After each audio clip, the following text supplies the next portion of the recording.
Hello, good evening all of you. आज के session में आप सभी का हार्दिक स्वागत है। आज के सेशन के साथ मैं हूं पीके आर्यन, आप सभी का एग्जाम साथी। आप थंबनेल में देख रहे होंगे, आज का अपना टॉपिक है वो है भारत का सामान्य परिचय।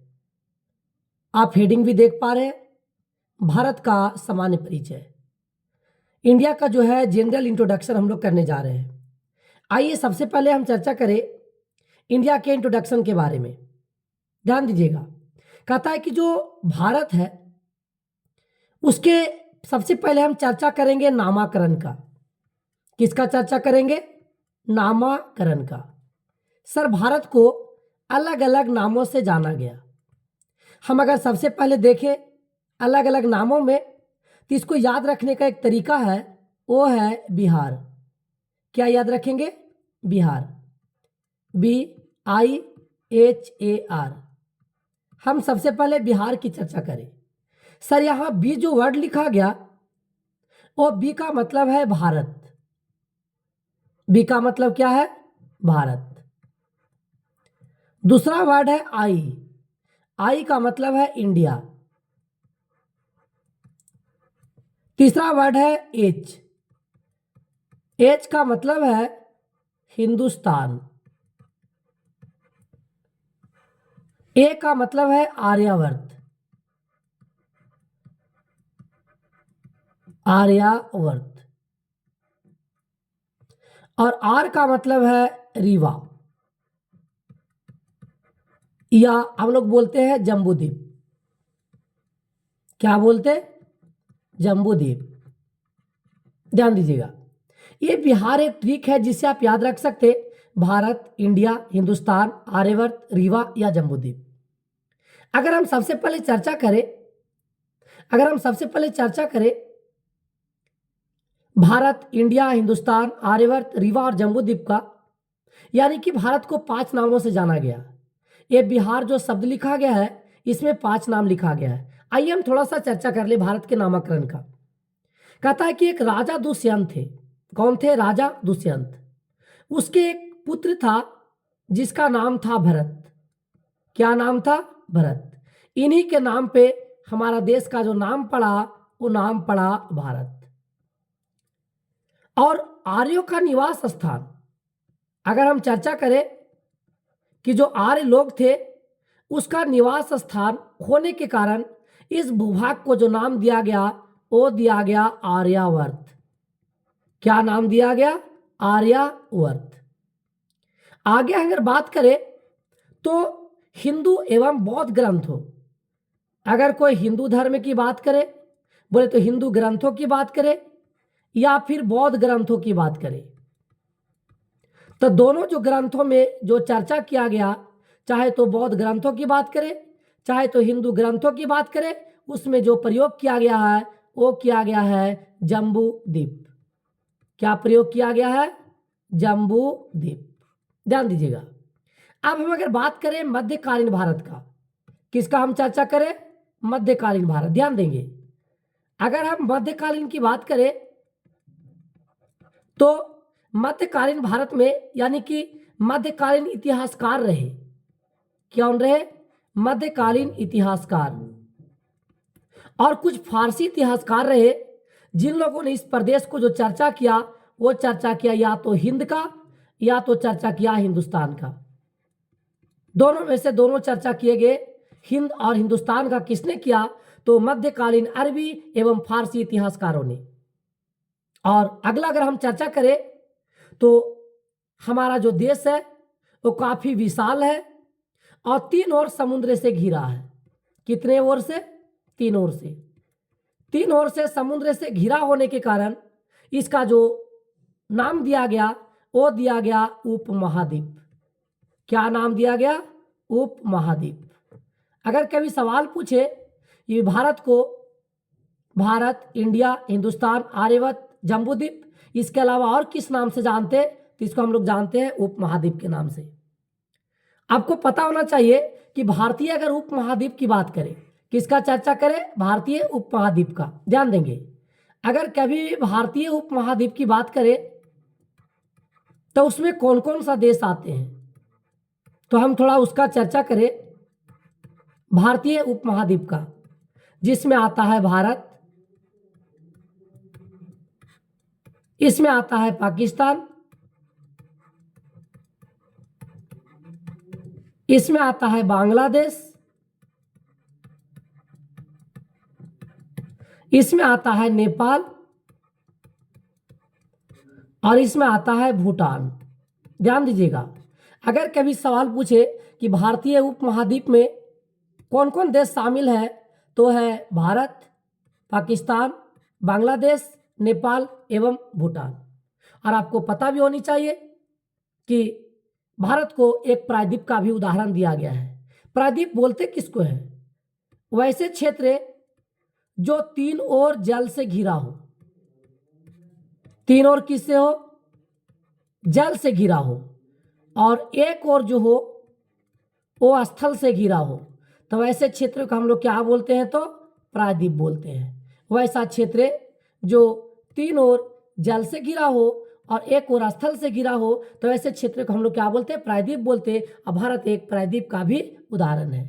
आइए हम थोड़ा देखते इसका सामान्य परिचय।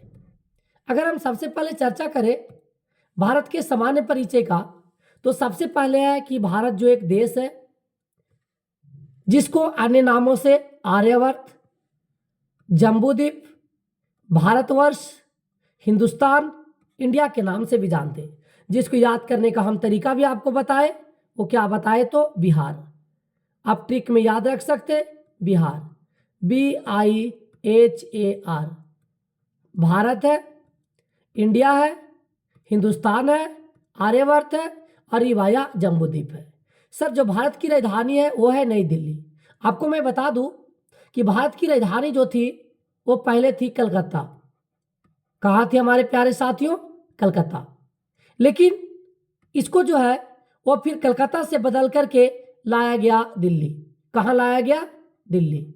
ये सवाल पूछे जा सकते कि भारत की राजधानी कलकत्ता से दिल्ली कब स्थानांतरित किया गया, तो आप हमें इसका आंसर जो है अपने कमेंट में दें। आगे है भौगोलिक स्थिति। भारत जो है वो उत्तरी पूर्वी गोलार्ध में अवस्थित है। अगर मैं देखूं यहाँ पे थोड़ा ध्यान देंगे, अगर मैं एक छोटा सा मैपिंग के माध्यम से देखूं तो ये जो आपका है ये है भूमध्य रेखा, जो पृथ्वी के बीचों बीच में खींची गई रेखा है, जो पृथ्वी को दो भागों में, एक को बांटती है उत्तरी गोलार्ध और दूसरी को बांटता है दक्षिणी गोलार्ध। सर, ये भूमध्य रेखा से ऊपर का जो क्षेत्र है वो उत्तरी गोलार्ध है और नीचे का जो क्षेत्र है वो दक्षिणी गोलार्ध है। लेकिन फिर अगर हम देशांतर रेखा खींचे तो ये 0 डिग्री देशांतर रेखा पृथ्वी को दो भागों में बांटती है। एक बांटती है पूर्वी गोलार्ध और दूसरी बांटती है पश्चिमी गोलार्ध। तो जो इंडिया है, जो भारत है, वो यहीं पे स्थित है। और इसकी स्थिति को अगर देखें तो हमको पता चलेगा कि भारत जो है वो कहाँ स्थित है सर? उत्तर पूर्वी गोलार्ध में यहीं पे स्थित है। ये वाला क्षेत्र को हम लोग बोलते हैं उत्तर, इस क्षेत्र को हम लोग बोलते हैं पूर्व या पूरब, और उत्तर और पूरब के बीच में है, इसी को बोलते हैं हम लोग उत्तर पूर्वी गोलार्ध या उत्तर पूर्वी गोलार्ध। इसलिए क्वेश्चन पूछे जा सकते कि भारत की भौगोलिक स्थिति क्या है? तो उत्तरी पूर्वी गोलार्ध में स्थित है। सर, इसकी ज्यामितीय आकार कैसा है? तो है चतुष्कोणीय। कैसा है? चतुष्कोणीय। इसका अक्षांशीय विस्तार कितना है? तो 8 डिग्री 4 मिनट उत्तरी अक्षांश से 37 डिग्री 6 मिनट उत्तरी अक्षांश। और अगर देशांतरीय विस्तार की बात करें तो 68 डिग्री 7 मिनट पूर्वी देशांतर से 97 डिग्री 25 पूर्वी देशांतर तक स्थित है। यानी आपको अगर हम देखें भारत के मैपिंग में, अगर मैं आपको कुछ बताऊं तो ये भारत की मैपिंग की बात करें, ये आप यहाँ से देख सकते कि जो है ये दो दिखाया गया यही है, एक अक्षांश को यहाँ से लेकर के यहाँ तक, और जो ये वाला क्षेत्र है ये आपको देशांतर को दिखाता है। आइए हम थोड़ा इस पे चर्चा करें। आगे है भौगोलिक विस्तार, कि भारत की जो है सर वो भौगोलिक विस्तार क्या है। तो इसका मतलब यह हुआ कि भारत की लंबाई क्या है और भारत की चौड़ाई क्या है।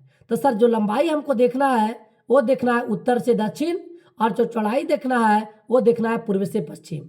सर, जो लंबाई है उत्तर से दक्षिण वो है 3214 किलोमीटर, और जो चौड़ाई पूर्व से पश्चिम है 2933 किलोमीटर। ये बहुत ही इंपॉर्टेंट प्रश्न पूछे जा सकते कि भारत का जो भौगोलिक विस्तार है, यानी उत्तर से दक्षिण और पूर्व से पश्चिम, ये दोनों के बीच का अंतर कितना है, ये भी प्रश्न पूछे जा सकते हैं। तो अंतर आप निकाल सकेंगे, 2933 और 3214 है, यानी 3214 में से 2933 को घटाएंगे, यही आपका अंतर आएगा। अगर हम भारत के क्षेत्रफल की बात करें तो भारत का क्षेत्रफल है 32,87,263 वर्ग किलोमीटर। कई बार हमारे प्रीवियस ईयर में पूछे गए सवाल है कि भारत का क्षेत्रफल कितना है सर, तो भारत का जो क्षेत्रफल है वो है 32,87,263 वर्ग किलोमीटर।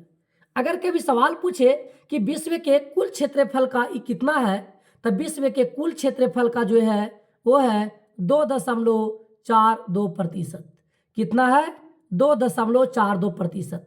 कभी अगर सवाल पूछे कि भारत का जो कुल क्षेत्रफल है वो विश्व के क्षेत्रफल का कितना प्रतिशत है, तो 2.42%। आइए हम आगे समान परिचय का चर्चा करें। आगे हम बात करें अगर, तो विश्व के कुल क्षेत्रफल, हम किसका चर्चा कर रहे हैं? विश्व का कुल क्षेत्रफल। अभी हम चर्चा किए कि विश्व का जो कुल क्षेत्रफल है उसका 2.4% जो है वो भारत का क्षेत्रफल है।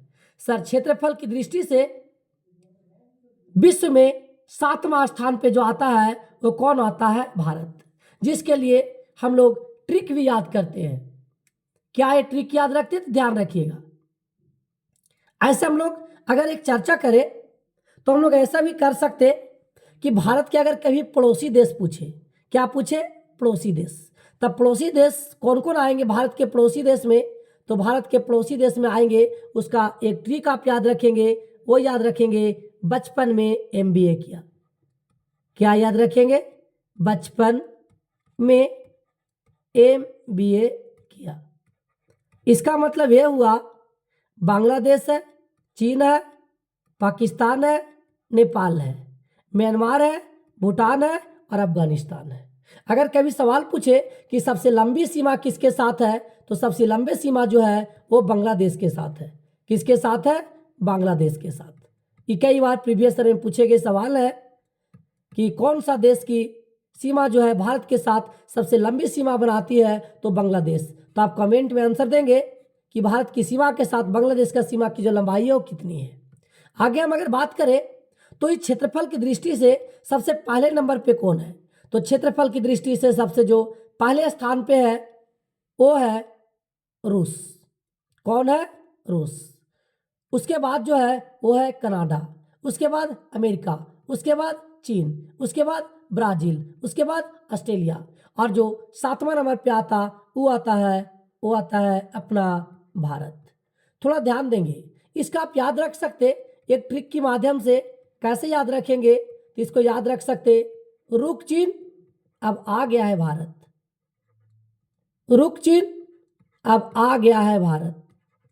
अब आ गया है भारत। याद करने का तरीका हो सकता है। सर, पहले नंबर पे रूस है, दूसरे नंबर पे कनाडा, तीसरे नंबर पे अमेरिका, 4 नंबर पे चीन, 5 पे ब्राजील और 6 पे ऑस्ट्रेलिया, और 7 में जो स्थान आता वो आता है भारत का। अगर कभी सवाल पूछे कि स्थलीय सीमा की लंबाई कितनी है, तो 15,106.7 किलोमीटर, और अगर जल तटीय सीमा की बात करें तो 7,516.6 किलोमीटर।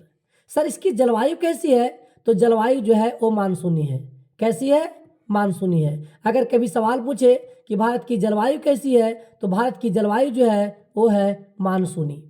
अगर सवाल पूछे कि कुल जनसंख्या, तो आप 2011 के डाटा के अनुसार हमने जनसंख्या को लिखने का प्रयास किया। अगर कभी बोले विश्व की जनसंख्या का कितना प्रतिशत है भारत का जनसंख्या, तो 2011 के डाटा के अनुसार 17.5% है। आपको पता होना चाहिए कि 2011 के बाद अभी जनगणना नहीं हुआ है। 2011 के बाद 10 वर्षों में होना था जनगणना 2021 में, लेकिन एक बीमारी आया, एक पेंडेमिक आया, एक महामारी आया जिसका नाम है कोविड-19, और कोविड-19 बीमारी कारण जो 2021 का जनगणना था उसको पोस्टपोन कर दिए गए, उसको रोक दिए गए।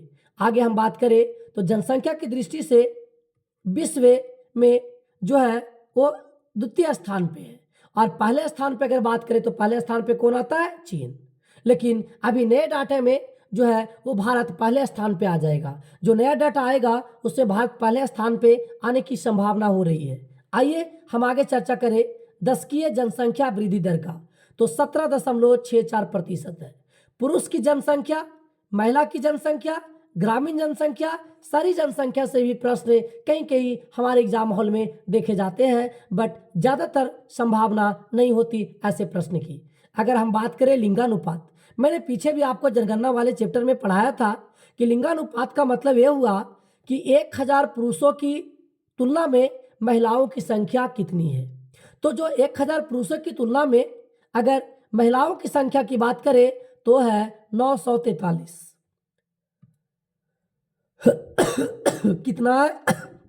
943 प्रति 1000 पुरुषों पे, यानी 1000 पुरुषों की तुलना में 943 जो है वो महिलाओं की संख्या है। अगर शिशु लिंगानुपात की बात करें तो 918 प्रति 1000 पुरुषों पर। और सबसे इंपॉर्टेंट ये सवाल पूछे जाएंगे कि जनसंख्या घनत्व जो है वो कितना है। तो भारत का जनसंख्या घनत्व है 382 व्यक्ति प्रति वर्ग किलोमीटर। इसका मतलब ये हुआ कि 1 वर्ग किलोमीटर अगर हम जाएंगे तो जो जनसंख्या मिलेगा वो मिलेगा 382 व्यक्ति।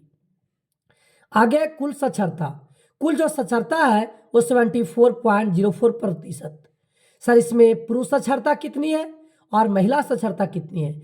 पुरुष की जो साक्षरता है वो है 82.14% और जो महिला की साक्षरता है वो है 65.46%। आगे अनुसूचित जाति की जो संख्या अनुसूचित जाति को हम लोग बोलते वो शॉर्ट में बोलते एससी। एससी का मतलब होता है शेड्यूल कास्ट और एसटी का मतलब होता है शेड्यूल ट्राइब। इसका भी जनसंख्या पूछने की संभावना हो सकती हमारे एग्जाम हॉल में। आगे अगर हम चर्चा करें तो आगे है राज्यों की संख्या। वर्तमान समय में भारत में 28 राज्य है और अगर केंद्र शासित प्रदेशों की बात करें तो जिसकी संख्या 8 है। सर अंतर्राष्ट्रीय सीमा से जुड़े जो राज्य हैं वो कितने हैं? तो 18। किसी भी अंतर्राष्ट्रीय सीमा से जो न लगने वाले स्थल रुद्ध राज्यों की जो संख्या है उसकी संख्या कितनी है? 5। और भारत की स्थलीय सीमा से संबंधित जो देश है उसकी संख्या कितनी है? तो 7 है। कितनी है संख्या? 7 है। अगर हमारा सेशन आपको अच्छा लग रहा हो तो हमारे सेशन को लाइक, शेयर, कमेंट और सब्सक्राइब जरूर करें। आगे अगर हम चर्चा करें तो कई प्रश्न हो सकते। सर क्षेत्रफल की दृष्टि से सबसे बड़ा राज्य कौन होगा? तो सबसे बड़ा जो राज्य होगा वो होगा राजस्थान। और अगर सवाल पूछे सबसे छोटा कौन होगा तो सबसे छोटा जो होगा वो कौन होगा? गोवा। आइए आज हम अपनी सेशन को यहीं पे समाप्त करते। धन्यवाद।